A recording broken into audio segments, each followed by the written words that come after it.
हाँ, तो अपने जो इंडिया पीपल एंड इकोनॉमी जो बुक है, भारत लोक अर्थव्यवस्था, उस वाली बुक का ये अपना चैप्टर नंबर 9 है। बहुत ही बढ़िया चैप्टर है और बहुत ही सिलेक्टेड छोटा सा कैप्सूल मैंने तैयार किया है और लाइव टेस्ट आपका आज शाम को हो जाएगा। तो कुल मिला के चैप्टर शानदार तैयार हो जाएगा। इसके बाद में एक सीरीज और चलाएंगे, चिंता ना करें, वो भी जल्द बताने वाला हूँ। उसके बाद में तो और ज़्यादा रिवीजन आपका हो जाएगा। चैप्टर का नाम है भारत के संदर्भ में नियोजन और सतत पोषणीय विकास, planning and sustainable development in India context. ठीक है, तो ये अपना चैप्टर था। स्टार्ट करते हैं छोटे छोटे क्वेश्चन से। पहला, रोलिंग प्लान से क्या अभिप्राय है? What is meant by rolling plan? ठीक है, तो रोलिंग प्लान योजना अवकाश को ही रोलिंग प्लान कहा जाता है। ये वापस हेडिंग है, खैर रोलिंग प्लान करके हेडिंग लगाइए। बाकी स्टार्ट आपको यहाँ से करना है कि योजना अवकाश को ही रोलिंग प्लान कहा जाता है। ये पंचवर्षीय योजनाओं के मध्य की वह अवधि है जिसमें वार्षिक योजनाएं लागू रही है ना। मैंने कहा था ना, हर 5-5 साल की जो पंचवर्षीय योजनाएं पहले चलाते थे अपन लोग, हालांकि उसको बंद कर दिया गया। वो सब बातें अपन पढ़ चुके हैं पहले, ज़्यादा उससे नहीं बात करेंगे अपन। तो ये पंचवर्षीय योजनाओं के मध्य की अवधि है जिसमें, मतलब पंचवर्षीय योजना होती है तो उसके बीच की जो अवधि है ईयरली, ठीक है, जिसमें वो लागू रही। तो देश में अभी तक 6 वार्षिक योजनाएं क्रियान्वित हो चुकी है। कौन कौन सी? 1966-67 में, मतलब जो एक साल की है। ध्यान रखना, ज़्यादा कुछ भी नहीं है। रोलिंग प्लान का मतलब है 1 साल की योजना, मतलब वार्षिक योजना, ईयरली, ठीक है वो। और कुल मिला के अभी तक हमारे देश में कितनी ऐसी हो चुकी? तो 6 वार्षिक योजनाएं अभी तक हमारे देश में लग चुकी हैं। 66-67, 67-68, 68-69, 79 से 80, 69-70 नहीं, सीधा 10 साल बाद में 79 से 80, और फिर 90 से 91 फिर 10 साल बाद में एक तरीके से, और फिर 91 से 92। ये 6 कुल मिला के अपने अभी तक लग चुकी। तो या इजी याद रह जाएगा, 66 से शुरू करना है, 66 से। और कैसे याद, तरीका देखो कि जो कि ये 4 तो खैर से आ गया होगा। जैसे कि 66 है, कुल कितनी है? 6, तो 6 से शुरू कर लो, मतलब 66 में भी तो 6 चाहिए, तो कन्फ्यूजन नहीं होगा। 66 से 67, 67 68, 68 से 69, बस ये हो गया 3 बार। फिर उसके बाद में 10 साल बाद में 79 से हो जाएगा 80, ठीक। और फिर यहाँ अपने 10 साल बाद में 90 से 91, फिर 91 से 92, 99 से 91, ये कुल मिला के 6 बन गई, ठीक। तो ये हो गया, यानी कि leave plan is called rolling plan. This is the period between the 5, मतलब जो 5 साल के बीच के अंदर जो पंचवर्षीय योजना होती है, उनके बीच में जो कभी कभी 1 साल की अलग से प्लानिंग करनी पड़ती है, वो योजना है एक तरीके से, ऐसा मान लो आप मोटा मोटी, ठीक है। कुल मिला के 6 अभी तक हो चुकी है। इंपॉर्टेंट क्वेश्चन है। फिर WECD से आप क्या समझते हैं? What do you mean by WECD? Live test में तो बहुत सारे क्वेश्चन मैंने यहाँ से लिए हैं, लेकिन अभी एक बहुत बढ़िया क्वेश्चन ले लेते हैं। WECD का पूरा नाम तो होता है विश्व पर्यावरण और विकास आयोग। विश्व पर्यावरण और विकास आयोग, यानी कि world commission and environment and development, WECD, ठीक है, पूरा नाम है इसका। और इसकी स्थापना संयुक्त राष्ट्र संघ द्वारा पर्यावरण मुद्दों पर विश्व समुदाय की बढ़ती चिंता को ध्यान में रखकर की गई थी, ठीक है। और इस आयोग की प्रमुख ध्यान रखना, प्रमुख कौन थी, जो मेन हेड कौन थी? वो थी नॉर्वे की प्रधानमंत्री गरी हरलेम ब्रटलैंड थी। ये लाइव टेस्ट में पूछेंगे, याद कर लेना तो याद, ठीक है। ये इसकी प्रमुख थी। इस आयोग ने 1987 में अपनी रिपोर्ट, जिसका हेडिंग ये थी आवर कॉमन फ्यूचर, प्रस्तुत की थी। इसीलिए इसको ब्रटलैंड रिपोर्ट भी कहा जाता है, क्योंकि इसकी प्रमुख जो थी वो ब्रटलैंड ही थी। देख लो, गरी हरलेम ब्रटलैंड। तो बेसिकली जो भी कोई चीज़ बनती है उसके नाम से भी बन जाती है योजनाएं। जैसे अपन मैथ्स में पढ़ते हैं, जो पाइथागोरस जो है, तो पाइथागोरस आदमी का नाम ही है। ऐसे ही अपन फिजिक्स में खूब सारे ऐसे नाम है जो उनके नाम से ही बनते हैं। तो ये सब बातें होती है जो अपने उस अकॉर्डिंग जो है अपना नाम दे देते हैं वो लोग, ये होता है। तो ये प्राइम मिनिस्टर थी, ठीक है, नॉर्वे की, नॉर्वे प्राइम मिनिस्टर थी, जो अपने देख लिया, गरी हरलेन ब्रटलैंड, ठीक है। इसीलिए इस कमीशन का कभी जो इसकी हेडिंग थी और common future, same English Hindi same ही है, बहुत ईजी याद हो जाएगा। सबसे बड़ा क्वेश्चन जो इंपॉर्टेंट मुझे लगता है और ज़्यादा, वो इंदिरा गांधी नहर से क्वेश्चन आएगा। हालांकि इंदिरा गांधी नहर की लाइव टेस्ट में पूरी PhD होने वाली है, बहुत सारे क्वेश्चन मैंने लिए हैं ज़बरदस्त। उनको मिला दोगे तो इंदिरा गांधी नहर कंप्लीट। जब उन सब क्वेश्चन को मिला दोगे आपस में, तो इंदिरा गांधी नहर के सारे फैक्ट याद हो जाएंगे। फिर भी मैंने क्वेश्चन लिया है कि इंदिरा गांधी नहर, उसमें जो कमान क्षेत्र है, कमान क्षेत्र का मतलब कितना, कहाँ कौन कौन से जिलों तक वो उसका पानी जा रहा है, वो कमान क्षेत्र में सतत पोषणीय विकास को बढ़ावा देने तो क्या उपाय सुझाइए। बहुत बढ़िया क्वेश्चन है ये, उपाय सुझाइए। ऐसे क्वेश्चन एग्जाम में सीधे सीधे आपसे पूछे जाते हैं 12th लेवल पे। Major to promote sustainable development in India, Indira Gandhi canal command area. तो यही आपकी तरफ से यही सुझाव है, यही सजेशन है कि जल प्रबंधन नीति का कठोरता से कार्यान्वयन होना चाहिए, है ना। Strict implementation of water management policy, जो वाटर मैनेजमेंट पॉलिसी है उसका बिल्कुल स्ट्रिक्ट के साथ में कि इतना ही पानी उतना यूज़ करना है, ऐसा ऐसा कोई पानी की चोरी नहीं करेगा, जो भी कुछ प्रावधान होते हैं उस सब का पालन अच्छे से करें। कम पानी वाली फसलों की बुआई बिल्कुल ज़्यादा, जिसमें कम पानी लगता हो, है ना, उस क्रॉप्स को या उस फसल को ज़्यादा बोया जाए ताकि पानी कम लगे, बूंद बूंद की सिंचाई से काम चल जाए तो ठीक है। और बहते हुए जल क्षति रोकने की उचित उपाय की, जो पानी जैसे बीच में लीकेज हो जाते हैं उनको रोक लिया जाए, ज़्यादा पानी नहीं बहना चाहिए। वनीकरण किए जाएँ, पेड़ पौधे लगाओ, वृक्षों की रक्षण मोखला बनाओ, रक्षण मोखला बनाई जिससे उनका प्रोटेक्शन हो सके, ठीक है, उनका निर्माण करो। और चारागाह विकास किया जाए, ठीक है, जहाँ पर वो जो पशु हैं वो चर सके। और ये कुछ बातें हैं, यानी to eco development through afforestation, shelter belt plantation and pasture development, ठीक है, चारागाह जहाँ पर पशु गाय भैंस जो भी होती है, बकरियाँ भेड़ें जो भी हैं ये सब चर सके। और जलाक्रांताएं और लवण से प्रभावित भूमि का पुनरुद्धार किया जाना चाहिए, ये सब आदि इसमें आ जाते हैं। The area affected by water logging and APC of soil salinity shall be reclaimed, ठीक है, ये सब होना चाहिए। तो 100% मोस्ट क्वेश्चन है ये भी। 5 पॉइंट लिखे हैं छोटे छोटे, आराम से याद आपको हो गए होंगे। अगला है बहुत इंपॉर्टेंट है, जनजाति वाला क्वेश्चन है। ऐसे क्वेश्चन भी बहुत बार पूछा है, ट्राइबल, क्योंकि किसी भी देश का अगर डेवलपमेंट पर माने तो सबसे पहले डेवलपमेंट वो होना चाहिए, ग्रामीण इलाके कैसे हैं, गाँव का विकास अगर होगा तो देश का विकास होगा, जनजाति इलाकों का विकास होगा तो देश का विकास होगा, क्योंकि ये बहुत परेशान है, ये बहुत गरीब लोग हैं, इनका डेवलपमेंट होना बहुत ज़रूरी है। तो यहाँ से भी क्वेश्चन, हालांकि मैं लाइव टेस्ट में यहाँ से बहुत क्वेश्चन लिए हैं, तो याद रखना। भरमौर जनजातीय विकास परियोजना के मुख्य उद्देश्य बताइए। State the main objectives of Bharmour tribal development project. क्या क्या भरमौर जनजाति का क्या मामला है, तो देखो, भरमौर जनजातीय क्षेत्र में विकास की प्रक्रिया 1975 में शुरू हुई थी, ठीक है, ये ध्यान रखना। ये हिमाचल प्रदेश के अंदर का एरिया, हालांकि मैं इसके बारे में बहुत कुछ आपको बता दूंगा लाइव टेस्ट में, अभी देखो ये, क्योंकि वहाँ पर क्वेश्चन सारे ले लिए हैं अपन ने। तो भरमौर 1975 में शुरू हुई, जब गद्दी लोगों, ठीक है ना, ये वहाँ के जो जनजाति के गद्दी लोग हैं, वहाँ गद्दी जो हैं वो गद्दी लोगों को अनुसूचित जनजातियों में शामिल किया गया, ठीक है, यानी कि शेड्यूल्ड ट्राइब में एसटी के अंदर इनको शामिल किया गया। शेड्यूल्ड जनजाति जो भी होते हैं उनको एसटी में शामिल किया जाता है। एक होता है शेड्यूल कास्ट एससी, जिसके अंदर भी 2 कैटेगरी होती है, एसटी और एससी, ठीक है। तो ये ट्राइबल जो भी होंगे जनजाति उनको एसटी में शामिल किया जाता है। और 5वीं पंचवर्षीय, सबसे बड़ा क्वेश्चन है कि भरमौर जनजातीय विकास परियोजना जो है वो कौन सी पंचवर्षीय योजना में आती है, तो 5वीं, 5th, ये भी ध्यान रखना। ये 5 ईयर प्लान जो 1974 से 78 का था, उस 5th 5 ईयर प्लान का के अंदर इसको शामिल किया गया है, ठीक है, जो 1974-78 तक क्रियान्वित थी। और भरमौर क्षेत्र में समन्वित जनजातीय विकास परियोजना ITDP ये प्रारंभ की गई, ठीक है। एग्जाम आ जाएगा कि भरमौर क्षेत्र जो है यहाँ पर कौन सी विकास परियोजना स्टार्ट की गई, तो समन्वित जनजातीय विकास परियोजना, ठीक है, यानी कि अपने देखें तो integrated tribal development project ITDP was introduce इन भरमार, ठीक है।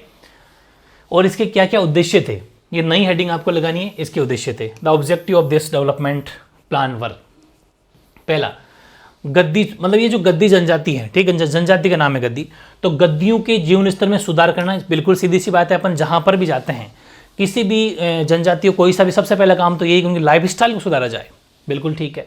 दूसरा, भरमौर तथा हिमाचल प्रदेश के अन्य भागों के बीच विकास के स्तर में अंतर को कम करना है, कि भरमौर हिमाचल प्रदेश में पड़ती है। और परिवहन और संचार है, कृषि है, इससे संबंधित जो भी क्रियाएं हैं, उन सामाजिक और सामुदायिक सेवाओं में के विकास को सर्वाधिक प्राथमिकता देना हमारा काम है। To let the highest priority on development of transport and communication, agriculture and allied activities and social community services.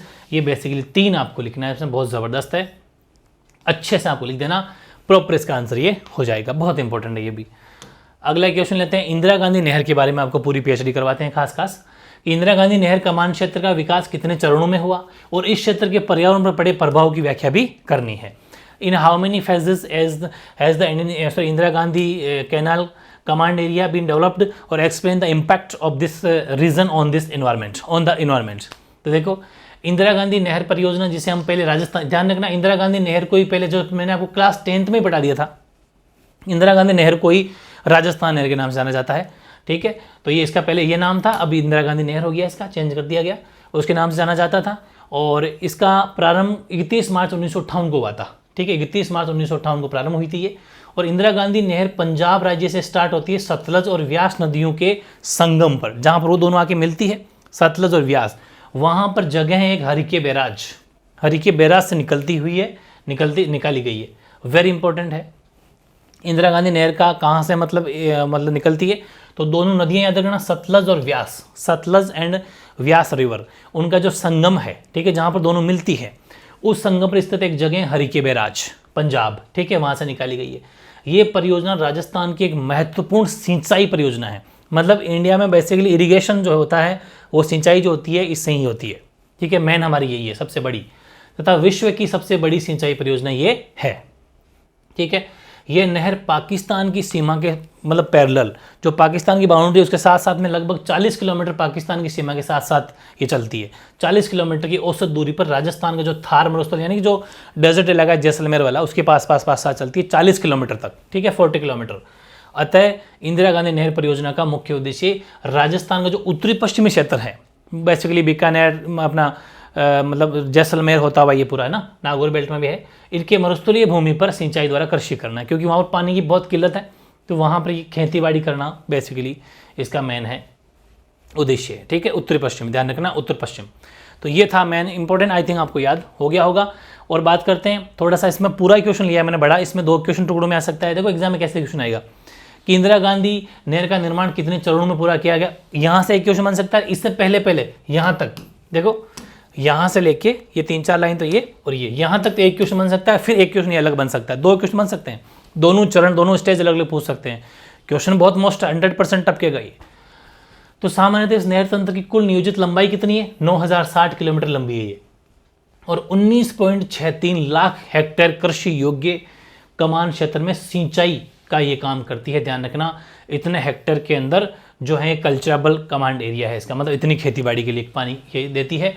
और कुल कमान क्षेत्र में 70% क्षेत्र प्रवाह नहर तंत्रों और शेष लिफ्ट तंत्र द्वारा किया जाता है। लिफ्ट जानते हो, नहरें मैंने पढ़ा दी आपको, 10th में पढ़ चुके थे अपन। तो नहरें कैनाल्स वगैरह और लिफ्ट नहरों के द्वारा, जो कि नहर से निकलती है, ऊपर से साइड में कहीं निकाल दी जाती है, तो वहाँ से हेल्प हो जाती है। और अब यहाँ तक ये अपना हो गया। अब एक नया क्वेश्चन इसी में कि इंदिरा गांधी नहर का निर्माण 2 चरणों में पूरा किया गया। कितने चरणों में? 2 फेज में। कौन कौन से? पहला चरण देखो कि इस चरण के कमान क्षेत्र का भूतल थोड़ा उबड़ खाबड़ है। पहले चरण का ये भी ध्यान रखना, इस जमीन कैसी उबड़ खाबड़ है थोड़ी। और इसमें कौन सी जमीन आएगी? इसमें आएगी गंगानगर, हनुमानगढ़, बीकानेर, जैसलमेर का उत्तरी भाग। तो ध्यान रखना यही वाले इलाके हैं जहाँ पर पानी कमी है। हनुमानगढ़ हो गया, बीकानेर हो गया, जैसलमेर हो गया वाला पोर्शन। तो पहले गंगानगर हो गया, जैसलमेर इसमें नहीं है। तो गंगानगर, हनुमानगढ़, बीकानेर जिला ये उत्तरी भाग में 5.53 लाख हेक्टेयर कृषि योग्य भूमि पर विस्तृत हैं। पहला चरण, ठीक है, जिले याद रखना। और इस चरण के कमान क्षेत्र में सिंचाई की शुरुआत 1960 के दशक में। ये भी क्वेश्चन इंपॉर्टेंट है। चरण फर्स्ट में सिंचाई की शुरुआत 1960 के दशक में पूरी। तो 3 क्वेश्चन बनते हैं यहाँ पे। पहली, जमीन कैसी उबड़ खाबड़ है, कब शुरू हुई थी शुरुआत? 1960 के दशक में शुरू हुई थी। कितने हेक्टेयर में जमीन है? 5.53 लाख। हनुमानगढ़, बीकानेर और ये गंगानगर, ये जिले भी याद रखना। ये हो गया फेज फर्स्ट। सेकंड स्टेज में इसकी कमान क्षेत्र है बीकानेर, जैसलमेर, अब इसमें आ जाता है बीकानेर, जैसलमेर, बाड़मेर, जोधपुर, नागौर, ये पूरा बेल्ट आ जाएगा इसमें। चूरू भी, हाँ, जोधपुर, नागौर और चूरू जिलों में 14.10 लाख हेक्टेयर कृषि योग्य भूमि पर यह फैला हुआ है, ठीक है। और इस कमान क्षेत्र में स्थानांतरित बालू, यहाँ की जमीन कैसी है? बालू टीले टीबे, आपको पता ही है ये वाला इलाका पूरा मिट्टी बालू मिट्टी है ना। तो ये भी है जिसको हम सैंड ड्यून्स बोलते हैं। सैंड ड्यून है, जैसलमेर में सैंड ड्यून बन जाते हैं, बड़े बड़े टीले हो जाते हैं। शाम को यहाँ सैंड ड्यून बन गया, रात भर सुबह देखा तो वहाँ पर एक टीला बन गया। ये पूरा मरुस्थलीय भाग शामिल है। और इस चरण कमान क्षेत्र में 1980 की, ध्यान रखना, देखो वो 1960 में शुरू हुई थी, ये 1960 के दशक में शुरू हुई थी यहाँ पर सिंचाई। और इसमें और 20 साल बाद 1980 के दशक में यहाँ पर जो सिंचाई वो शुरू हो गई थी। यानी कि stage second began receiving irrigation mid 1980s। बहुत बढ़िया क्वेश्चन ले लिया कंप्लीट। और एक लास्ट क्वेश्चन और ले लेते हैं, वह है कि भारत के पर्वतीय क्षेत्रों के विकास हेतु सुझाव दीजिए। Give suggestions for the development of mountains region of India, ठीक है। तो पिछड़े क्षेत्रों, मतलब आपसे सुझाव मांग रहे हो, ऐसे क्वेश्चन तो 100% मोस्ट हो जाते हैं। तो पिछड़े क्षेत्रों के विकास के लिए बनी राष्ट्रीय समिति ने पहाड़ी क्षेत्रों में विकास के लिए निम्नलिखित सुझाव दिए हैं। कौन कौन से? पहला देखो, फर्स्ट है प्रभावशाली व्यक्तियों के साथ अन्य लोग भी लाभान्वित हो। भाई जैसे जितने भी जैसे माइंस है, जितने भी फैक्ट्रियाँ हैं, ये कुछ प्रभावशाली लोग ज़्यादा ले लेते हैं, लेकिन उनके साथ में ये है कि छोटे मोटे और भी जो लोग हैं, गरीब है, छोटे मिड फैमिली के लोग हैं, उनको वहाँ पर काम मिलना चाहिए। एक तो प्रभावशाली व्यक्तियों के साथ साथ अन्य लोग भी लाभान्वित होने चाहिए, प्रॉफिट उनको मिलना चाहिए। यानी कि influential people, other people should also भी बेनिफाइड, एक तो ये होना चाहिए। दूसरा, स्थानीय संसाधनों और प्रतिभाओं का विकास होना चाहिए। Local resources and talent should be developed, बिल्कुल सही होना चाहिए। तीसरा, जीविका निर्वाह अर्थव्यवस्था को निवेश उन्मुखी अर्थव्यवस्था बनाना होगा, ठीक है। यानी कि ये subsistence economy has to become an investment oriented economy. चौथा, अंतः प्रादेशिक व्यापार में पिछड़े क्षेत्रों के शोषण को रोकना होगा, यानी कि exploration backward areas in inter regional trade has to be stopped, बिल्कुल सही बात, स्टॉप्ड, उनको रोकना पड़ेगा। और पिछड़े क्षेत्रों की जो बाजार व्यवस्था में उसमें सुधार करके श्रमिकों को कुछ लाभ पहुंचाना होगा, ठीक है, जो वर्कर्स हैं उनको कुछ बेनिफिट होना चाहिए। और लास्ट छठा है वह है कि पारिस्थितिकी संतुलन को बनाए रखना, बिल्कुल ये बड़ी चीज़ है, मेंटेनिंग इकोलॉजिकल बैलेंस। ऐसा भी नहीं है कि सिर्फ प्रॉफिट के चक्कर में हो, हमारा इन्वायरमेंट इकोलॉजिकल सिस्टम में नहीं बिगड़ना चाहिए। तो ये था ज़बरदस्त कैप्सूल। आई थिंक आप समझ तो गए होंगे कितना मस्त है ये। बहुत सिलेक्टेड चीज़ें निकालना ये एक्सपीरियंस के पर बेस्ड होती है, हर किसी से नहीं निकल पाती है, हर किसी के चक्कर में रहना भी मत आप। ये जो टाइम एग्जाम टाइम है, साल भर तो कोई पढ़ाता है नहीं, और इस टाइम पर मोस्ट क्वेश्चनों का ले लेके आपके सामने आएंगे अब, और आप हो जाओगे बावड़े उसके चक्कर में। और वहाँ पर टाइम वेस्ट मत कर देना, जो पूरी की पूरी बुक लगवा रहे हैं ऐसा नहीं करना। आपको किसी एक पर विश्वास करना है। मैं ये नहीं कह रहा कि यहाँ पर करो कहीं पर करो, किसी एक पर ट्रस्ट करना है जो आपको शुरू से पढ़ाता आ रहा है, आपके लिए मेहनत करा, ऑटोमेटिक पता चल जाएगा यार कहाँ मेहनत है। इसलिए एग्जाम का टाइम में टाइम वेस्ट मत करना, आटी घूम के, सिर्फ मेहनत करनी है, लाइव टेस्ट को प्रॉपर देना है। और मैं गारंटी दे रहा हूँ, देखना पेपर जब आपको मिले, हालांकि अभी आपने पेपर दिए होंगे, प्री बोर्ड दिया होगा, हाफ ईयरली दिया होगा, तो आपको ऑटोमेटिक पता चल जाएगा कि अपने वाले कैप्सूलों में से क्या क्या क्वेश्चन आ रहे हैं। आप उठा के देख लो। मैंने हर स्कूल में तो नहीं जाके चेक किया, आप खुद अलग अलग डिफरेंट स्कूल से स्टूडेंट हैं, अपने आप चेक करो, खुद साबित कर लो, ठीक है। तो इन चीज़ों का ध्यान रखना है। ये था अपना चैप्टर नंबर 9 जिसका मैंने आपको कैप्सूल रेडी कर दिया है, ठीक है, ओके।